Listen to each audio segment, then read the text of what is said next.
It is 9 p.m. in Los Angeles, 7 a.m. in Kiev, and 2 on a Thursday afternoon here in Seoul. I'm Kim Hyun-ji. Thanks for joining us. Let's get a check of the main stories we are following at this hour. U.S. Secretary of State John Kerry calls North Korea an evil state after a UN inquiry brings to light grave human rights abuses in the isolated country. After coming under fire for inaccurate predictions about fine dust levels, Seoul's Environment Ministry decides to team up with China for better atmospheric forecasting. Washington has warned Moscow that any kind of military intervention in Ukraine would be a grave mistake after Russia ordered surprise military exercises near the Ukrainian border. Ukraine is in the midst of a shaky transition, and the timing of the military exercises has raised suspicions. But first, let's begin this afternoon with breaking news out of North Korea. We have breaking news that a South Korean Christian missionary is being detained in North Korea for trying to overthrow the regime. Kim Jong-wook, a Baptist church missionary, said at a press conference in Pyongyang on this Thursday that he has been detained since October, when he was caught in Pyongyang carrying Bibles and other religious materials. He has been accused of trying to overthrow the North Korean regime. Kim said he decided to hold a press conference to let his family in the South to know about his whereabouts and to ask North Korea for a favorable outcome in his case. We should note that this footage is not actually of Kim Jong-wook. U.S. Secretary of State John Kerry has slammed North Korea for its systematic human rights abuses after a UN-mandated report shed light on the dire situation. He called the isolated nation a, quote, evil place. Our Oh Jin-ju has the details. In his strongest condemnation of North Korea yet, U.S. Secretary of State John Kerry has branded the country an evil place and slammed the regime for its grave human rights abuses and nuclear weapons program. In an interview with American network MSNBC on Wednesday, Kerry said there was no doubt North Korea is one of the most closed and cruel places on earth, and there is evil taking place there that all of us should be deeply concerned about. He emphasized the need for enormous focus by the world in order to hold the regime accountable, and that every aspect of any law that can be applied should be applied. Addressing the serious human rights abuses and corruption in the North, the top U.S. diplomat pointed out that North Korea has conducted numerous executions and forced people to watch them do so. Kerry also said he had very serious discussions on North Korea's nuclear weapons program with Chinese officials during his recent trip to Beijing, and added the two countries will continue to press Pyongyang to take action. Kerry's comments come after a UN-mandated inquiry last week described systematic, widespread, and grave human rights violations taking place in North Korea. The inquiry will present its findings to the UN Human Rights Council in Geneva next month and call on the UN to refer the situation in the North to the International Criminal Court. Oh Jin-ju, ARIRANG News. Korea has posted its 24th consecutive monthly current account surplus, but the amount tightened to its smallest in almost a year in January. The Bank of Korea says the country's current account surplus stood at slightly over $3.6 billion in January, down some 40% from a month earlier due to a fall in exports and increased spending on overseas travel. The central bank said exports dropped in January because most of the country took time off over the Lunar New Year holiday. Korea's yearly surplus for 2013 clocked in at a record $70.7 billion. But the central bank expects that this will drop to $55 billion this year, as the government looks to strike a better balance between domestic demand and exports. The amount of loans provided by non-bank financial institutions has been snowballing and now represents about half of the total household debt. The Bank of Korea says the amount of the loans held by second-tier financial institutions, such as life insurers and mutual savings banks, stood at $450 billion at the end of last year. It is the highest loan amount from the non-bank sector since Korea started keeping track of such data in 2002. Experts say borrowers who rely on non-bank institutions tend to have lower credit ratings, and with debt defaults and bad loans on the rise, the nation's debt problem could be compounded. You'd be hard-pressed to find anyone, especially a young person in Korea, that does not use messaging app Kakao Talk. It is everywhere, so it might not come as a big surprise to learn that it's been spotlighted as a local internet company with the best brand value. Korea's stock exchanges are lining up to attract its operator before it goes public next year. Our Connie Lee reports. Kakao Corporation has set its sights on the market. Known for its popular messaging app, Kakao Talk, the company is preparing for an initial public offering next year in May on one of Korea's stock exchanges. Korea's tech-heavy Kosdaq market is already fighting to bring the developer to its stock exchange over the benchmark Kospi. According to industry insiders on Thursday, the Kosdaq has set up a task force to draw Kakao Corporation. This comes as Kakao said it is very close to signing a deal to hire Morgan Stanley and Samsung Securities as advisors for the IPO. Sources say that after the company goes public, its value could exceed $2 billion. And with strong interest in the mobile messaging market, insiders say it has a potential to raise between $1 billion and $5 billion. Kakao Corporation is Korea's dominant messaging platform, with Kakao Talk, which was released in 2010. With 133 million registered users, it is now one of the fastest-growing mobile messaging services. And it earned its first annual profit in 2012 with its mobile games. Although it is facing fierce competition in the mobile messaging world, Kakao Talk is one of the most valued internet brands. Research firm Brandstock ranked Kakao Talk first over the popular Korean portal site Naver. It's the first time in 10 years that Naver lost the top spot. Kakao also ranked above the number 3 Facebook, Twitter, and Daum. Connie Lee, ARIRANG News. Let's now take a look at how the local stock market is doing. Seoul shares traded lower overall late this Thursday morning, mainly due to losses in tech firms and shipbuilders. As of 1:30 p.m. Korea time, the benchmark Kospi edged up 0.1% to trade at 1973, while the tech-heavy Kosdaq was down 0.2% at 528. On the foreign exchange counter, the Korean currency was changing hands at 1,066 won against the greenback. Korea's Supreme Court on Thursday upheld a 4-year prison term for Choi Tae-won, the head of SK Group, for embezzling company funds. Choi was convicted of embezzling some $43 million from 2 SK Group subsidiaries to make personal investments in stock futures and options in 2008. His younger brother, Choi Jae-won, was sentenced to 3 years and 6 months behind bars for collusion. SK is the country's 3rd largest conglomerate and has more than 90 affiliates. In another news, disgraced stem cell researcher Hwang Woo-suk has been sentenced to 1 year and 6 months in prison and 2 years of probation for embezzling state and private funds and buying human eggs. The Supreme Court issued the verdict Thursday, which comes 8 years after he admitted to faking his research. The ousted Seoul National University professor was indicted in 2006 on charges of fabricating the results of his human stem cell research and embezzling nearly $2 million in research funds from the government and 2 domestic companies, SK Group and Nonghyup.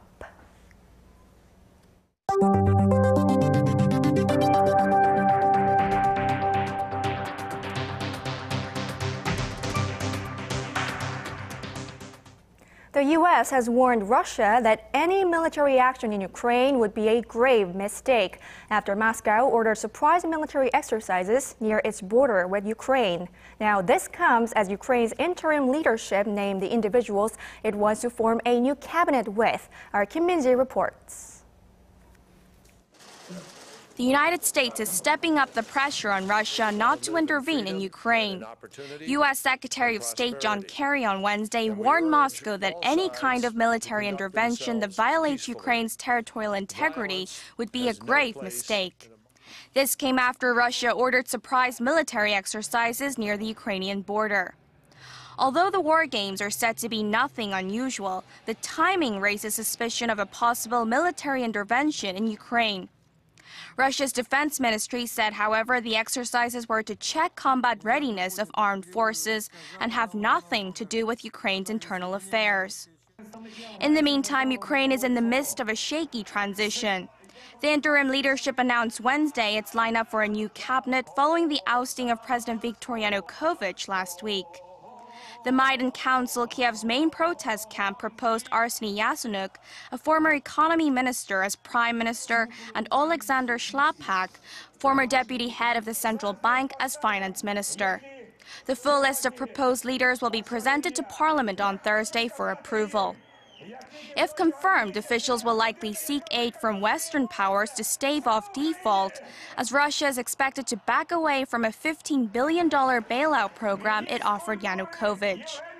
The U.S. said it was considering loan guarantees and additional funding to assist Ukraine.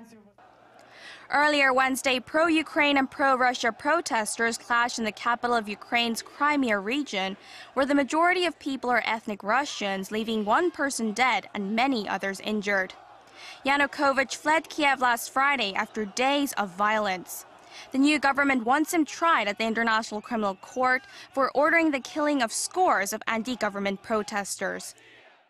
Kim Min-ji, ARIRANG News. Syrian troops have killed at least 175 rebels in an ambush, according to Syrian state media. State news agency Sana reported Wednesday that the attack occurred at dawn south of the capital, Damascus, in the opposition-held area of eastern Ghouta. Most of the rebels were said to belong to one of the best organized al-Qaeda-linked groups and were mostly foreigners from Saudi Arabia, Qatar, and Chechnya.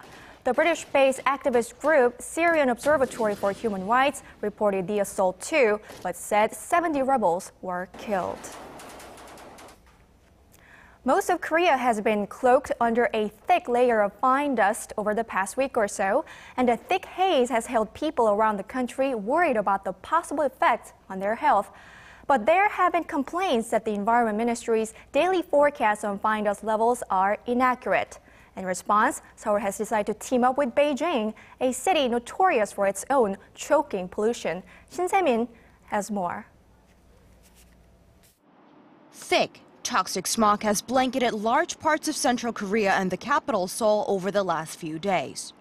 Responding to criticism that country's smog forecast system is not up to standards, Environment Minister Yoon Sung-kyu says Korea will jointly develop a new forecast model with Beijing to better prepare citizens for fine dust waves that are headed to Korea.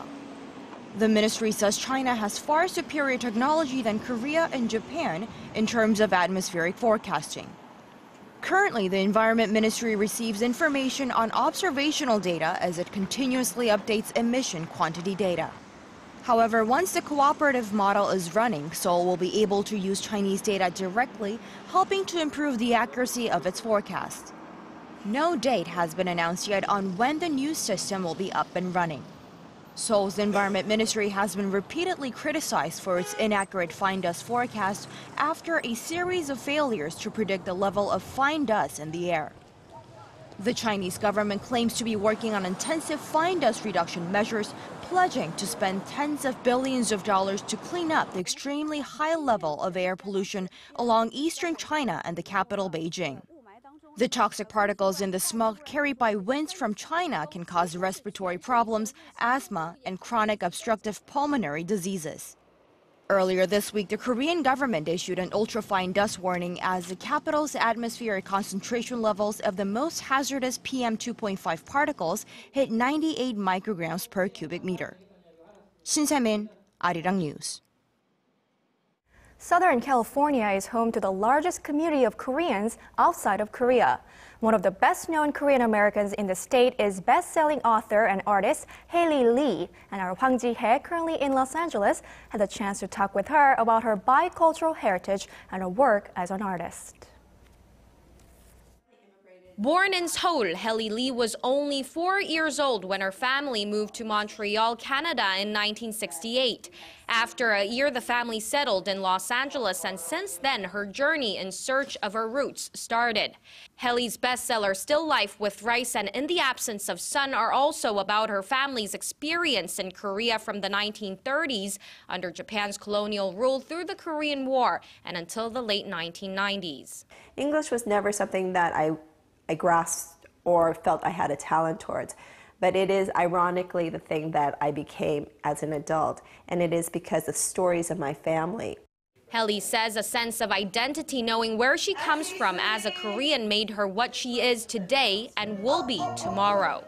And if you don't understand who you are, you can't be present. And if you can't be present, there is no way you can envision a future. And I want to envision a future for myself. I want to envision a future for my twins. I want to envision a future for my community. And so it is crucial that we understand the metal of our back. On that note, you lived as a man for more than 6 months. Tell me about your experience as a man and why did you do that? You know, I thought men had it better, boys had it better. And when I had the opportunity, I decided to experience that and to prove that what I was thinking was true. It wasn't true. No, the moment I did the transformation, I lived as a man for about 6.5 months. For the first month, it was very fun. You know, like every new experience, it was very fun. Everything seemed new, everything tasted new, looked new. But once I actually became absorbed in my male character, I realized that it is not always better on the other side of the fence. As a male, Helly learned there is an image of masculinity that men always have to carry with them, and there are certain limitations that are not acknowledged by society. Drawing on her experiences, Helly performed a one-woman show in Hollywood that was so successful that it ran for 6 months instead of the 4-week run she had originally planned. Helly now hopes to contribute more to society by sharing her experiences. I've done everything that I've wanted to for my career, for my job, before I became a mother and a wife. And so for the next 20, 30 years, I just want to be a humanitarian. You know, I want to be a great mother, I want to be a great wife, I want to be an excellent daughter. I want to set a better world, at least in my community here, for my children. Hwang Jihye, ARIRANG News, Los Angeles.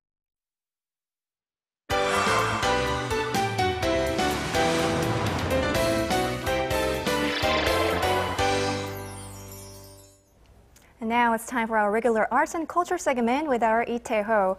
And today he comes bearing some great ideas for the weekend. Good afternoon, Tae-ho. Good afternoon, Yeonji. All right, so the weekend is coming up, and I'm sure many people are wondering what to do this weekend. Right. Well, hopefully the wonderful spring-like weather that we've been having continues on towards the weekend, but regardless, I have a great exhibition to tell you about that is separate yet still together. Let me show you what I mean. 6 different galleries, 6 different exhibitions. They may be in separate locations, yet they are all tied under the theme and title of the exhibition, Land, Sea, Sky. One exhibition is of a ping-pong ball that is shot out of a machine and swatted with a shovel, not knowing which way the ball will go or where it will land. This is Chinese artist Wang Gongjin's interpretation of randomness. Artist Paul Bai depicts his view of time and space with 2 red planks that spiral endlessly. And in a nearby gallery, the works of Australian photographer Craig Walsh are displayed. The way I've done that is I've juxtaposed the sunrise on the sky with the sunset on the rocks. So it's a time shift which is in opposition to the way we view it, but it enhances its significance. Derek Kreckler, another Australian artist, has prepared a black and white piece of media art depicting the sea. And for the artist, the space between the shore and the sea represents change. It always changes, always moves. So in a sense, it's kind of literally as if it were that, it's a sort of poetic literal of that part of the ocean. And in yet another nearby gallery is the media art of Lauren Brinkat, which features herself in a lonely airport runway. It's quite melancholic, but I like to think of it as a positive kind of energy with a very loaded history that this airport has. These are just a few artists among the 15 that are working in collaboration with each other. All 6 galleries that are participating in this exhibition are within close proximity to one another, making it convenient for visitors to experience numerous different exhibitions, all in one localized area. The Land, Sea, Sky exhibition will be open until March 23rd, with the main exhibition stemming from the Art Sonje Center in Chongno-gu, Seoul. Upon its conclusion, the exhibition will travel to both China and Australia. Well, hopefully we'll be able to see more of these kinds of collaborations among galleries. Definitely. Instead of competing against each other, working together kind of presents more opportunities for visitors to experience many different kinds of exhibitions at different galleries. And I think that's one of the perks that this new Culture Day that we have every month is for not just for visitors, but also for participating vendors who get to meet each other and really get to work with each other as well. So another perk of this Culture Day that President Park is really trying to push forward for residents of Korea. So we do have these very unique art exhibitions, but how about musicals? Well, you know, Korea really has become a mecca for a lot of different types of musicals, and Seoul here in particular. So we'll go ahead and be taking a look at several musicals that have been making big names for themselves and are currently running right here in Seoul. In celebration of its 10-year anniversary, Chungmu Art Hall is currently preparing its own musical theater production of Mary Shelley's novel, Frankenstein. With major producers and an all-star cast, the production is the most anticipated musical for the first half of 2014. Featuring big-name actors such as Yoo Jun-sang, Lisa, and Park Eun-tae, the casting has been of great interest to many fans who are eagerly awaiting its opening.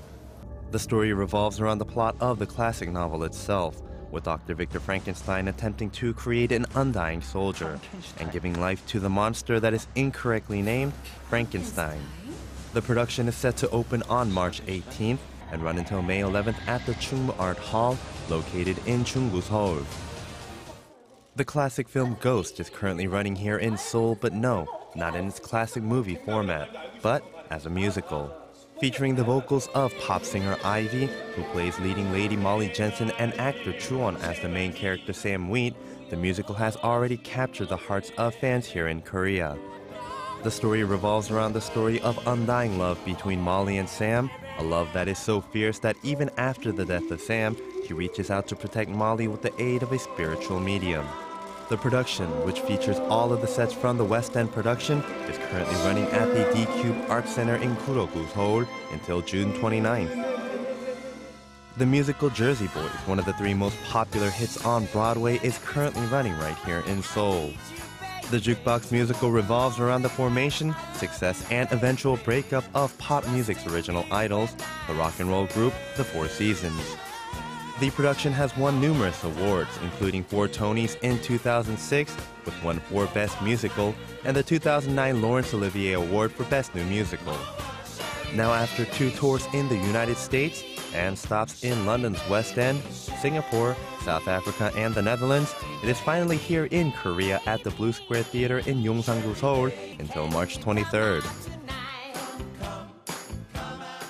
You know, I was thinking when I was watching that, it'll be really nice to see Korean musicals gaining some popularity overseas. That's right. Well, right here in Seoul and in Korea in particular, we have a lot of licensed musicals that we bring from abroad. But hopefully with productions such as Frankenstein, which is so really anticipated, we'll see some of Korea's musicals being licensed out to foreign production companies. So it'll be worth watching. That's right. Well, thank you so much, Theo, for giving us a preview of these wonderful productions, and I hope you have a wonderful weekend. All right, have a wonderful afternoon.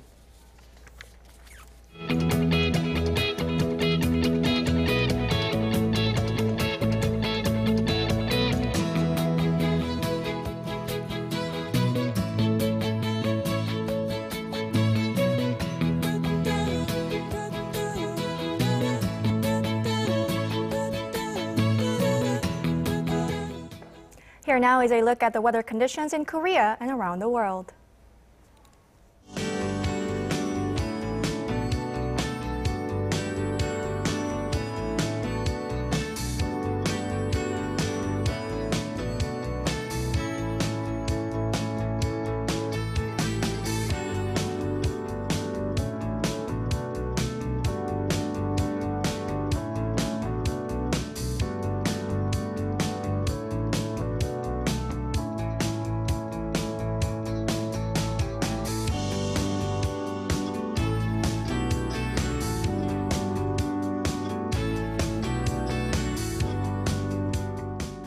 That brings us to the end of this newscast, but stay tuned to ARIRANG. I'll be back with more of the day's latest at 4 p.m. Korea time. See you then.